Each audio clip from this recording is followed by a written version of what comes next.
Welcome everybody to this edition of, I think I'm going to call it Spiritual Conversations, and I have with me my very good friend, the wonderful, amazing, always insightful, famous, sometimes notorious, Aaron Abke. I like that intro. Aaron, it's good to have you. How are you? Thank you, man. I appreciate you having me on, and excited to have another great conversation. Yeah, I'm excited about it too. Now, I don't know with my viewers how many are familiar with you. So do you mind just sharing a little bit about who you are, what your spiritual journey, your spiritual evolution has been like? Sure thing. I grew up as an evangelical pastor's kid in the Bay Area here in California. And my dad was the pastor of a church that was at the time the largest and fastest growing evangelical church in the Bay Area. We had just shy of 1,000 people, I think. We were having crazy revival meetings, Wednesday night meetings, Saturday night, Sunday night, every night of the week at one point. And seeing a lot of miracles and, supernatural stuff. And that was just kind of normal to me as a kid. So I grew up around a lot of metaphysical stuff and spiritual stuff. So that was normal to me. And as I got older, I was never really exposed to fundamentalism in my church. I never heard my dad preach a sermon about hell, really the rapture, any of that kind of stuff. It was just about God's love and God's grace and faith and all that good stuff. And when I went to college, I went to ORU, Oral Roberts University in Tulsa.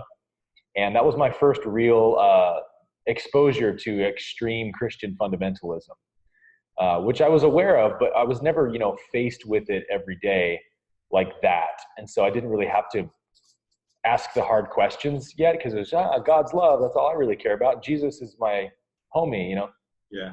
And then it was like, oh, but women are inferior to men, and people that don't believe in Jesus burn in hell. And there's a rapture coming, and Armageddon's on its way, and Jesus is going to kill people with a sword. And I'm hearing this stuff all the time. And I'm like, you guys really believe this stuff? And then not to mention there's the whole Carlton Pearson thing from ORU. So I heard about him a lot, and I was already starting to get kind of burnt out on some of the theological doctrines I was being presented with in all my classes and chapels and stuff.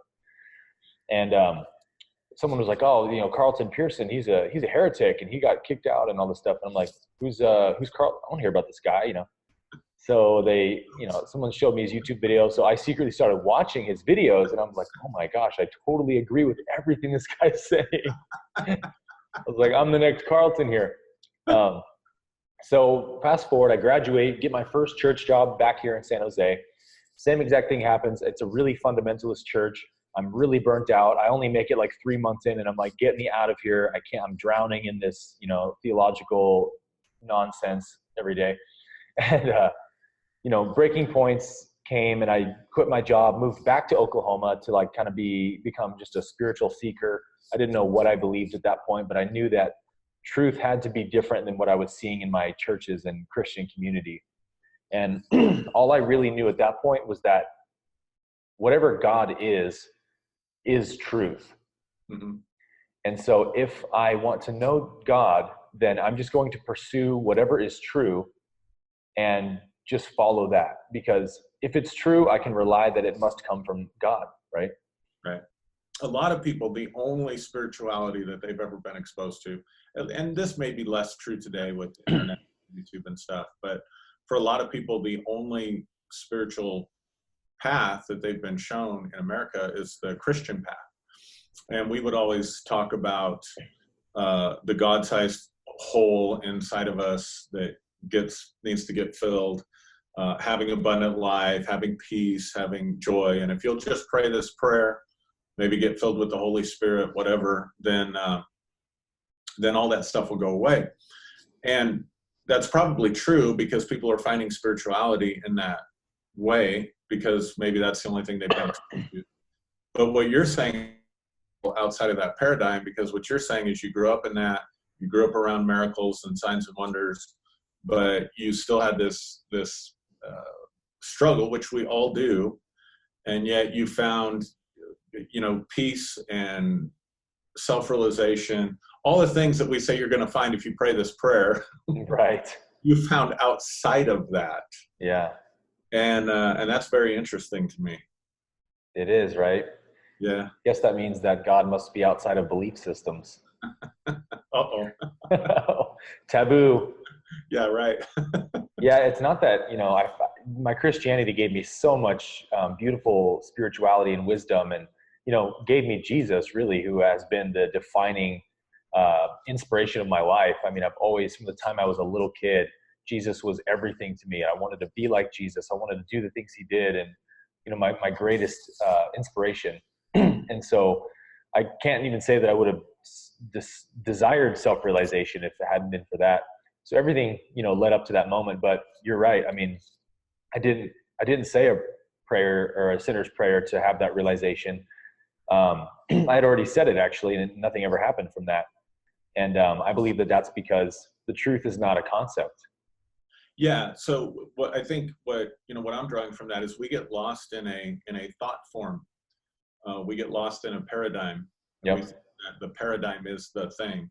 Yep. So you're talking about Jesus, of course, in Miracles, is based upon the teachings of Christ. Some people may dispute that, but it sure is.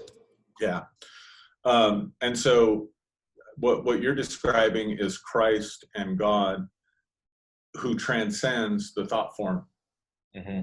And I think sometimes, instead of connecting with the reality of what's there in terms of who God is, who Jesus is, who Christ is, we get stuck in the thought form. And then what we do is we tell people the thought form is the answer. And so if you'll think like this, if you'll believe like this, yes, exactly, then you'll find peace. And so people may have a true encounter with God and then become indoctrinated in this thought form, and they lose that encounter, or they lose that abiding experience.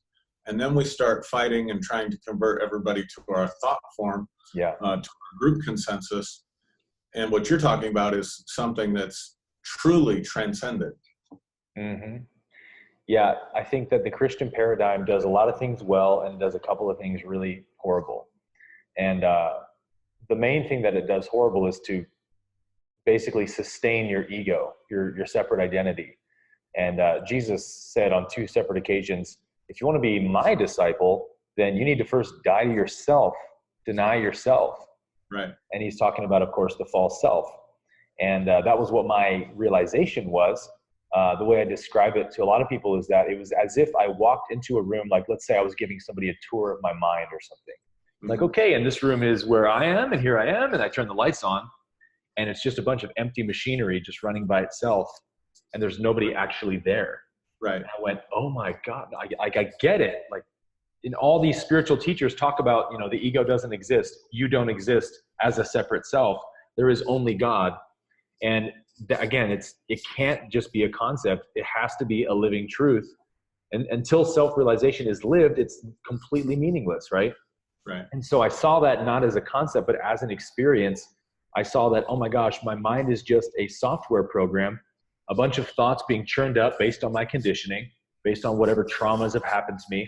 And my mind is relating this concept of me to those. And so it just keeps churning these thoughts up. And those thoughts are sort of being endowed with an identity as if they are an entity. Right. But when the thoughts are not there, I'm still here, but there's no concept of who I have been, the things I've done. There's just this perfect presence. And I just, at that moment, I could not differentiate my sense of self from God in that sense. It was just perfect oneness. And the Course in Miracles says that the kingdom of heaven is the awareness of perfect oneness. And that's what I experienced in that moment. And so, to say it happened outside of that paradigm is true, but it definitely didn't happen outside the Christ paradigm. Right. That's what it came from. Yeah, absolutely. So it's almost like we try to take that which mind cannot describe, start describing it, and we lose it in the process of the description because we get lost in the description. So yep. Heard the phrase from Alfred Korzybski, the map is not the territory. Great phrase. We begin to think, that the map is the territory. So to give people a metaphor for that, if I want to go see you in California, I've got to get on a plane. And almost the insanity of religion is to throw out a map of the United States and stand on California and start looking for it. That's And then such I a great can't understand analogy. why I can't contact you because I'm just dealing with the map. I'm not dealing with the actual territory. Yep. And they'll lose friendships over that, and they'll even start wars over that. Oh, you better believe it.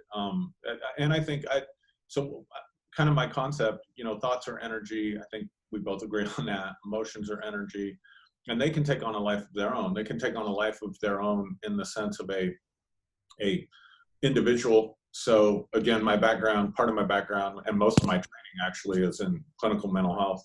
Mm. And so if that is correct, and I believe that it is, when we're talking about groups, we're talking about a group thought form. We're talking about something that literally in the realm of consciousness, I guess, can take on a life of its own that then is being fed by all of this emotion and all of this thinking that the group is doing, that then it just becomes this thing. Yeah. But it survives on thought. Yeah. So one of the things I've noticed is that you can, as long as you don't disagree with the thought form, you're good. As long as you bow to the idol, you're good. Yeah, and the moment you challenge the thought form, it's like that thing is losing one of its feeders. Yep. And so those that are controlled by the thought form, their personality changes. It's kind of like the hive mentality. Yeah, I mean, you can be going through hell in your personal life. You can be depressed, be empty. You can be dealing with broken marriage, whatever the case may be. Mm-hmm. And people will pat you on the back and not show a lot of concern. But you suggest that people can experience life outside of the name of Jesus Christ, which is an English label that we use. Yep. And all of a sudden, man, they're concerned about your soul. They're praying for you. They're, oh, brother, we're worried about you, all that stuff.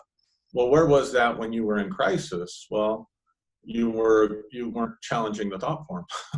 Yeah. And the ironic thing is now I actually have the peace of God. I actually have the joy of God. I actually look upon others with only love and compassion. I see no guilt. I see no judgment. I see no separation. I live with the presence of God 24/7 now. And the old paradigm looks at me and says, you're a heretic. You need to repent. You're going to hell. Right. And I'm just like, actually, you're already in hell. Exactly. Yeah, people will tell me all the time, you don't believe in hell. I'm like, oh, no. Oh, I sure do. I definitely believe in hell. I've been there many times. Exactly. I was a resident at one point. So when you and I first connected, your channel only had a few hundred subscribers. You were just getting started. You'd done a lot of videos on the law of attraction. And you were, at the time that we met, I think you were focusing a lot on moving backwards or rescuing, sort of fundamentalism, or moving away from fundamentalism, which is the thought form, Mm-hmm. mysticism, which is the reality. So moving away from the map to the actual territory. Mm-hmm. And you did some really excellent stuff there. I think it was very thought-provoking. And then you got into touching upon Christian taboos. And I think we did a video on astrology. You did a video on astral projection. Oh, yes. A method for astral projection, and then also a really good, one of the best explanations that I've heard of what that phenomena actually is. Mm-hmm. And now some of your newer videos, you're starting to focus on some of these channeled works like A Course in Miracles, The Law of One. I don't know I think you might have mentioned the Seth material at some point. Yes, definitely. And so from the perspective of the thought form, and by that I mean Western American Christianity, of which you and I were both part of, from that perspective, at least some people in that perspective, a channeled work is something that's coming from demons. Right. For viewers that maybe don't know what a channeled work is, it's when a person, when a disincarnate entity speaks through the person. Mm-hmm. If you come from a charismatic tradition, then you understand that as prophecy. When a person stands up and says, "Thus saith the Lord," and they speak as though the Holy Spirit is speaking through them, Good point. that's actually a form of channeling. Mm-hmm. So describe for me, if you would, did you have any struggles with that, or how did you work through that, or was that a struggle for you at all? Yeah, great question. I can't say it was, actually, to be honest. I kind of dove headfirst into astral projection, and I mean, I just put everything on the table because I just had such a blinding passion to want to know what's true. And I knew for a fact that the old paradigm I came from, the fundamentalism, definitely wasn't true. So I could cross that off. And then it's like, well, there's this whole world of other stuff, and I'm just going to dive right in as if it's God. And if it's not, I'll find out and I'll turn away from it. You know, if it's really evil, I'll find out real quick. I'm not worried about that, you know? And so, yeah, I didn't get into channeling till about a year ago, channeled stuff. But I never really struggled with it. I think my only thing was like, I just want to make sure this isn't BS. Right. You know? And it only, takes 5 seconds of reading The Law of One or A Course in Miracles or Earth Seth material, any of these really famous channeled works, to realize that it's not BS. I mean, you read it and it's so different than anything you've read before. It's stunning. It's gobsmacking. You're like, there's no way a person could write this. I mean, it's such a different form of communication. It's so incredibly direct, and it makes no apologies. It's like, this is the way it is. And the biggest thing about it for me is that, and this is what everyone says who reads the Course or Law of One, is that inside of you, there's just this thing vibrating, like, this is what's true, Yeah. The law of harmony. So yeah, I mean, I never doubted it. I mean, there's definitely channeled works that probably are BS out there, I'm sure. I don't read any of them, but channeled works have really changed my life in a lot of ways. So in my background, so when I got, I grew up in a Christian home, much like you. I had a hunger for God. I was not raised in a fundamentalist background at all. We didn't talk about hell. We didn't talk about the rapture. We didn't talk about all that stuff. Went through a crisis in my mid to late teens, and was searching. Of course, this is back in the late 80s. So really the only spiritual path that was available to me at the time was Christianity. Mm-hmm. And I remember I had a friend who challenged me with the Bible, and he said, you how did he say it? He said, you can't pick and choose what you take, even though we all do. So you're saying I can? We all do in the Bible. I'm saying we all do in the Bible. I'm saying, and listen, I've been there, done that, wore the T-shirt in just about every expression I could find of the Christian thought form. Let's just call it that. Yeah. But he said, you've got to take all of it or not take any of it. So early on in my life, then the basis for truth and guidance in life came from the scriptures, or at least from my understanding of the scriptures, which creates, you have to wrestle through a lot of different things, because the scripture itself the Bible itself is not one book. It's many books. So it's multivocal. Yep. And there are many different views that are being espoused within it. And a lot of times they don't agree with each other. Mm-hmm. So when people say, well, the Bible contradicts itself, and we get real defensive for the thought form. Yeah. But in fact, it actually does, because the Bible itself is multivocal. It's a library. So I'm leading up to this question because I think a lot of viewers would be interested in this. You're talking about truth. You're talking about hearing things and having what some might call the witness of the Spirit on the inside. So for you, how do you discern what is true from what is false? Another excellent question. You're coming up with some humdingers tonight, man. Yeah. Well, we can edit it. That's good. That's a difficult one to answer, because unless you really made that shift yourself, it's kind of hard to explain to someone how you know. But the basic idea for me, I would say, to boil it down, is that what is true gives me tremendous peace, and what is untrue gives me tremendous unrest. If something is not true, there's something inside of me that almost like an alarm goes off. It's like, something's not right about this. And you just kind of know it instantly. And the same is said of when something is true.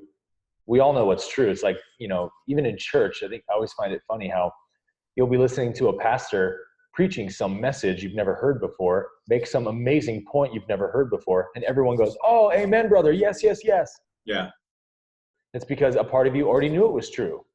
Like that's why it resonated and you got excited, because the spirit of truth in you is going, that's it.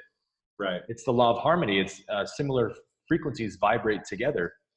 So that's kind of, for me, it's just about, does it give me peace or not? Yeah.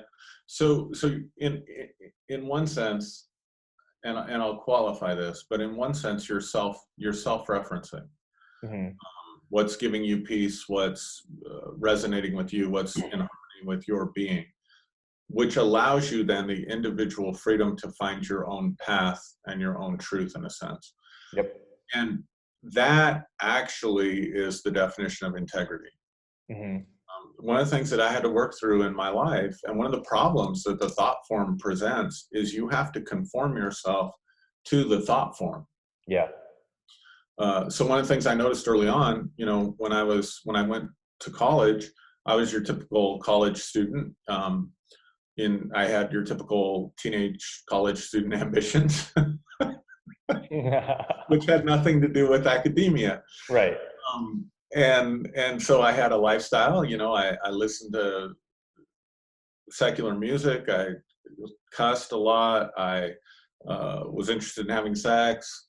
Went out, partied a lot. And that's what all my friends did. And then when I, made this radical conversion to Christianity, then, year later, whatever, I burned all my not Christian. I burned all my secular tapes, because that was back before even CDs. Not Bon Jovi. Guns N' Roses, man. No. Guns N' Roses and Queensryche, and if anything deserves hell, that deserves hell. Exactly. And then I'd go buy it again, and I'd listen to it for a while and I'd be like, "Oh God, I've been so carnal." Oh, that's hilarious. Such a split mind that creates, huh? But what I noticed, I gave up cussing, gave up drinking. And so what I noticed was all I did was conform to a culture when, before I found Christ, I conformed to this culture that did these things, conforming to this culture that does these things. Mm-hmm. So I'm taking on the outward appearance of what I need to do in order to get validation and affirmation from other people. And all I did, I didn't really, it was a crisis for me, because I realized I didn't really have a change of heart. I had a change of environment. Mm-hmm. Yeah. And so it took me a while to learn, integrity. We can say integrity is telling the truth, meaning, okay, Aaron, what were you doing at, 8:30 on Tuesday night? Well, I was doing a video with Aaron Abke. That would be the truth. Right. And that's all the farther we take integrity. But true integrity is being true to who you are on the inside, mm-hmm. and being willing to give expression to that, regardless of, in some cases, regardless of the social consequences, if you know what I mean by that. Yeah, totally. In other words, I'm willing to be my authentic self. That's where true integrity is found. So for me, when you're talking about self-referencing, listening to this thing inside of you, looking for the harmony and the peace inside of you, in actuality, what you're doing is you're living very authentically. So you're living with a higher level of integrity than somebody who just factually tells the truth. Yep. That's an excellent point, man. You cannot live by truth conceptually. You cannot tell people, here's a list of rules, here's, the right things and the wrong things, go ahead and live by this. It doesn't work. It'll only lead people to have, like what you described, having this split mind where you continually make yourself guilty because you can't live up. Righteousness has to be a living transformation that takes place in you. And I think a lot of what Christianity does is to give people like a pseudo spiritual awakening. They pray the prayer at the Christian service, and then, okay, now you're going to stop cussing, drinking, having sex, doing these things, doing those things. And you're supposed to just do it because you've now been changed. But really, you haven't really been changed, most people. You still want to do all those things. And that's because truth isn't a concept. Truth is reality, right? And so until you see what's true, you won't obey it because it's not meaningful to you. And when I went through my transformation, my girlfriend and I, she was very verbally abusive at that time because she was having her episodes and triggers and stuff. And she would just lay into me, and I would lay into her, and I would yell at her, and we go back and forth. I'm sorry for laughing, brother, but I understand. You get it, huh? Well, just because borderline personality types are very tormented people and very difficult to live with. Extremely, as I found out. Yes. It's really like schizophrenia to me. It was anyway. Yeah. A trigger would happen and she was a completely different person. Yeah, I mean, right. she was lovely, sunny, kind, warm, and then there was no traveling the distance. It was just like, I'm this person, poof, I'm the devil. Right. And I want to kill you, you know? So all of a sudden I went through when I had that transformation happen, I remember sitting on the couch and just being so blissed out, so at peace, because I'm not buying these illusions anymore. You know, it means nothing to me. I'm like, oh, poor thing. She's just trapped in this delusional mindset. I wish I could help her, but I can't. So I'll just be at peace and sit here. And so she was just yelling at me, and I was just sitting there in total peace without even an ounce of being disturbed inside of myself. And, you know, if I had been coming from a religious paradigm, they would have said, now you're supposed to not argue and don't get angry and don't let your tongue be vile, brother. And I would have, I got to suppress all of this anger. And it's not real. It's not authentic. Right. So the truth is like that. Yeah, that's awesome. I'm so happy that you learned that lesson so much earlier in your life than I did, really. Well, you learned it pretty early compared to a lot of people too. Yeah, well, thank you. So let's kind of shift the conversation. So let's just talk about the spiritual climate, just in general, that we're sort of both experiencing.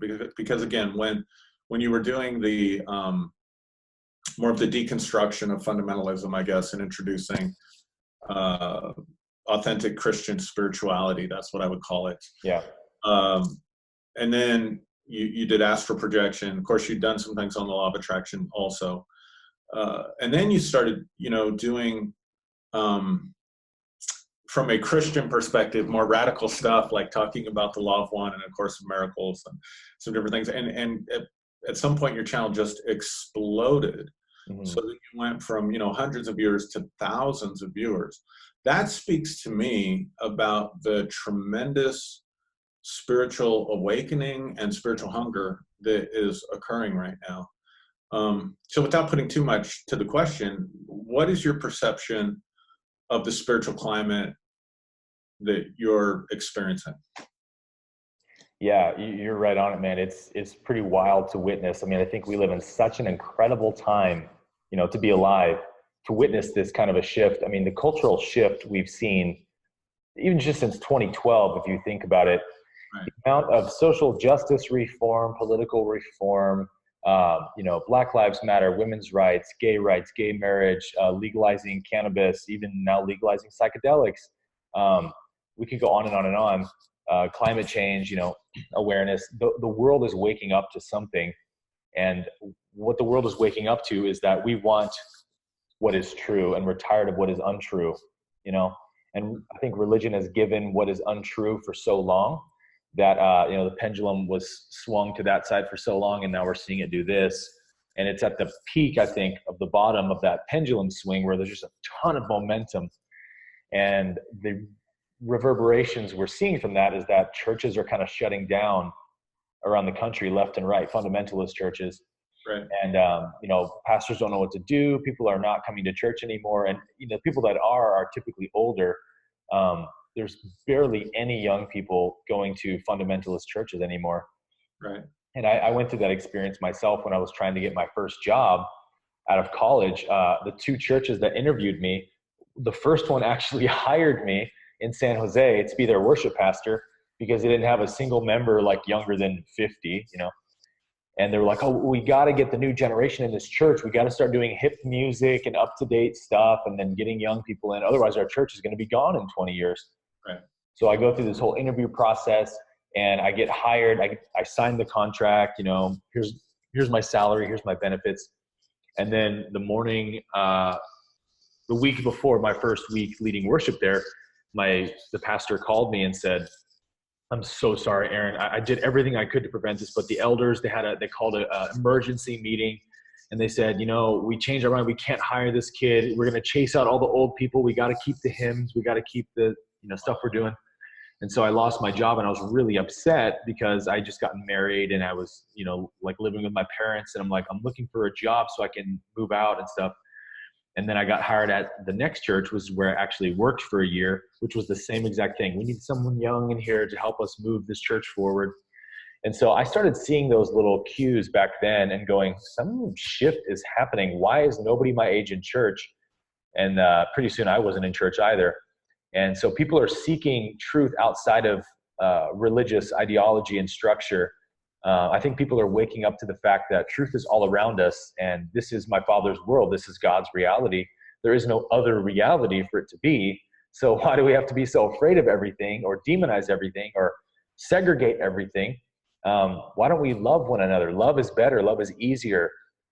Believing that, all these subcultures of people, gays, trans, whatever, they don't go to heaven, or even just not a Christian in general. They don't go to heaven. They're not in the club. They're out of the club. I mean, it hurts you to hold those beliefs, Yeah. And people my age and younger, and just people of all ages, are not able to hold those dichotomies in themselves anymore. And so they're just kind of going, look, I'm just going to leave everything I grew up with behind and search for my own truth. And I think those are the people that are really flocking to my channel, because I get, tons of comments from people saying things like that, and people that will resonate with my story of leaving the church. I have a video called Why I Left Christianity for Jesus, where I tell my story. And I mean, if you read the comments, it's just all people saying, I had this similar experience, same thing happened to me. So it really is an epidemic, and it's really exciting because, the move of God that we prophesied for so many years growing up in church is totally happening. Yeah. It's just not happening within the framework that we predicted. Yeah. So being a little bit, just a little bit older than you, in the 90s, early 2000s, God's doing a new thing. I'm doing a thing that you've never seen before. Well, we think that God's new thing is just a renewal of the old thing. So when the actual new thing shows up, we miss it because we're looking for the renewal, not the new thing. Yeah. And I think, let me just speak to something, because I just felt people go nuts. You said, there's lots of cultural shift, really positive things happening. You mentioned political reform. You mentioned, various different things. There are other people that would look at what's happening in the political arenas and say, oh my God, it's worse than ever, So not only would what you say not have inner harmony with them, it would completely come into contradiction with what they think. Yeah. I want to throw out to you what I think is happening, and then you can speak to that. If you see it totally differently, cool. Because it's just a thought that I've been forming. But I think that what is happening is that there are people who are waking up to, I want to call it their individual self, their individual experience and expression that is all part of the one, right? Mm-hmm. But yet it's their part, it's their individual expression.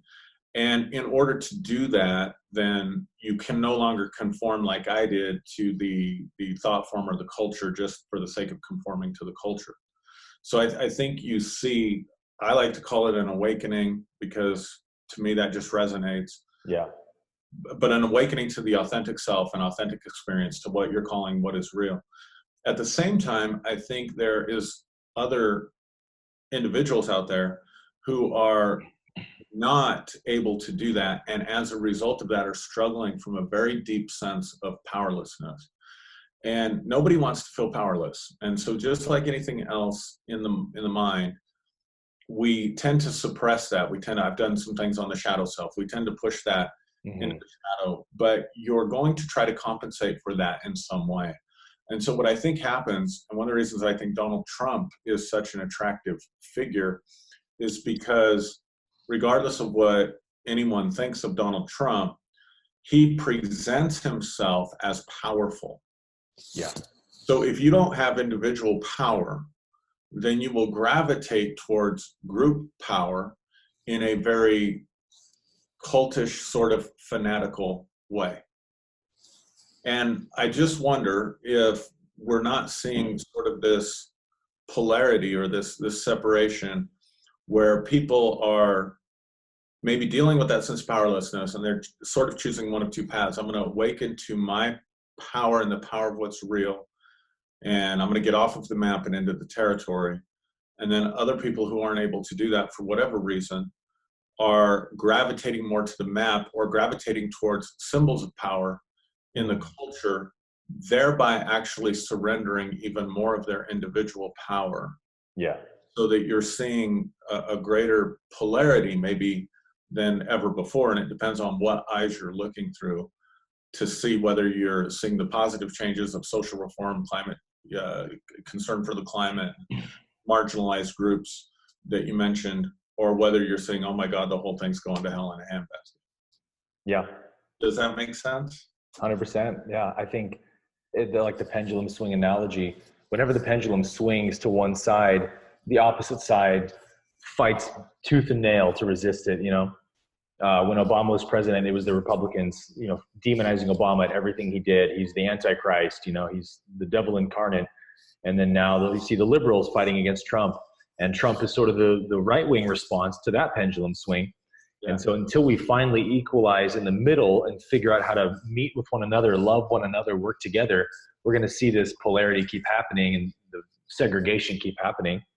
Yeah, and I think that you're exposing a real myth, because I think the myth is you live authentically to yourself. If you find your truth, if you start to live out of true integrity, then you're going to become selfish.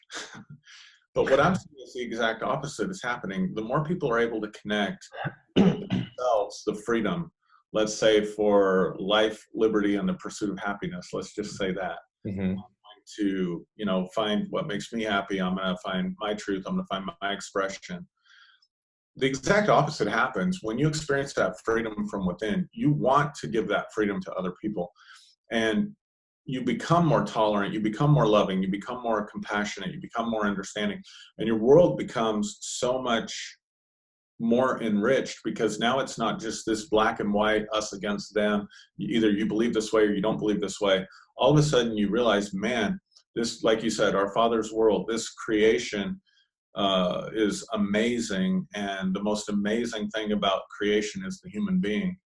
Yeah. And my life can actually be enriched by giving my contribution and my part, by living authentically, but also then I want to learn from other people. I want to learn about other people.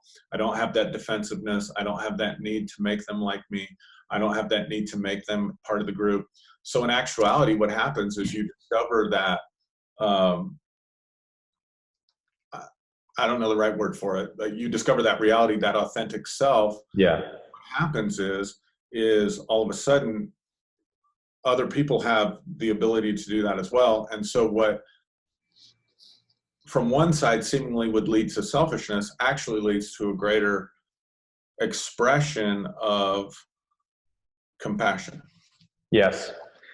Yeah. If you cannot find your own authentic truth, then you will never find truth, because if you're not finding it in yourself, if you can't look within to the voice of truth in you and be led by that, then there's no way you can know truth, because truth isn't a concept, right? And you're just left with concepts. And so what happens if you take someone else's truth, or you take a conceptual truth, like an ideology of some sort, whether that's political or religious or whatever, you take that ideology, that conceptual truth, and then your ego is going to distort it for its own purposes, because you don't have the living experience of that truth. You just have the idea about it. So now your mind can twist it to whatever ways it wants, right? And so that's a recipe for living with inner chaos.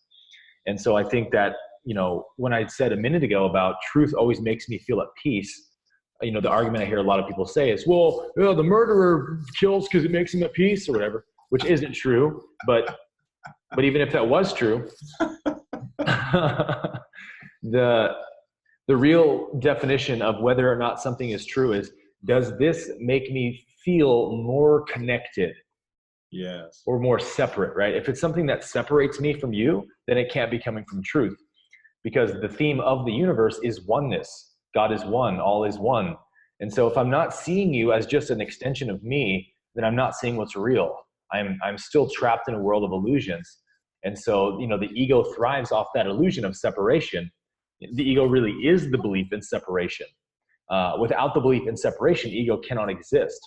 So it thrives off of producing fear in your mind by saying, oh, you're separate from me and you and all these people, and I need to protect myself, look out for number one. And so then I protect my religious ideologies. I'm willing to fight for them, to go to war for them. Some people are even willing to kill for them. Yeah. And so this is the insanity we see in a lot of our world today, especially in the Islamic world and in terrorism. And we see it in all kinds of other fundamentalism, even the Westboro Baptist Church. And we see it in our own politics. We're making enemies out of everyone because we don't follow the voice of truth that's within us.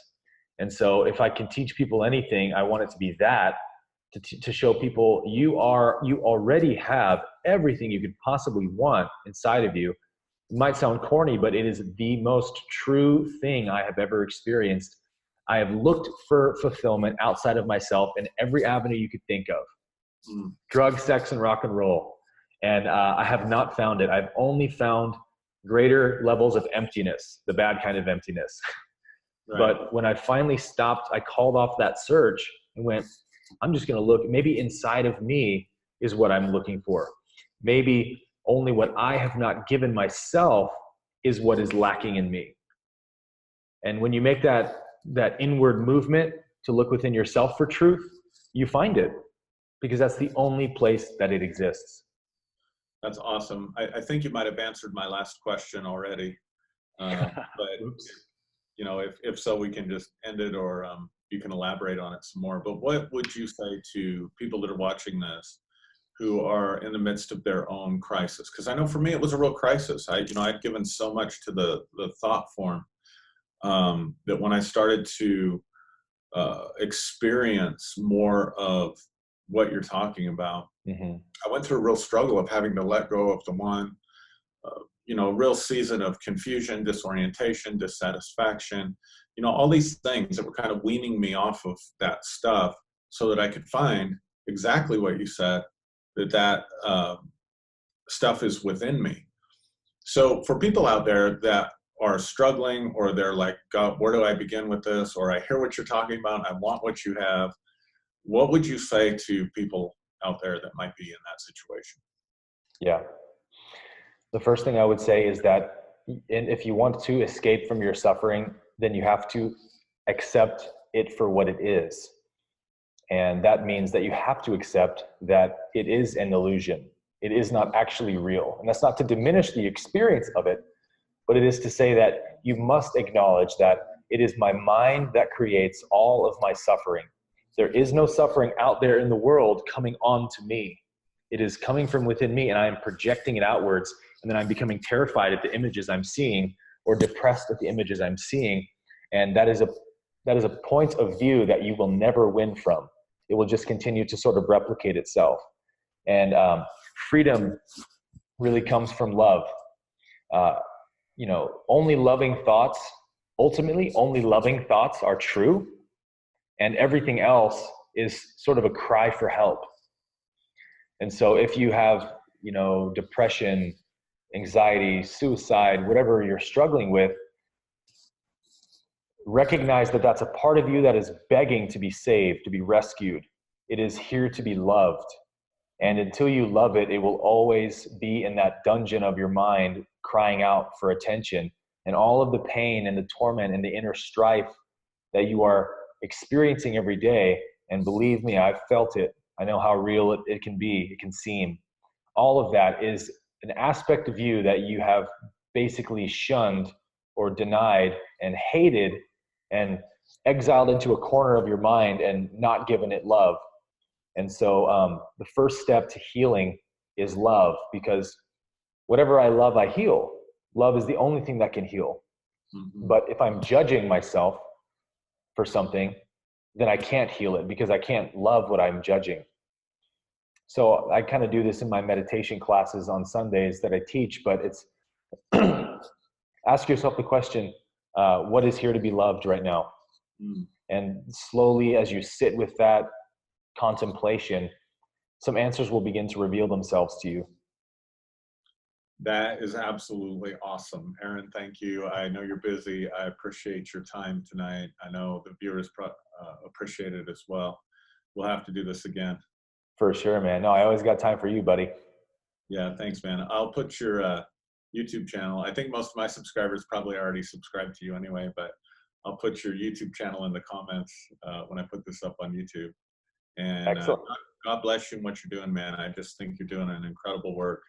And always you have things that are very substantive and, as I said in the introduction, insightful. So thank you so much for your time and your wisdom.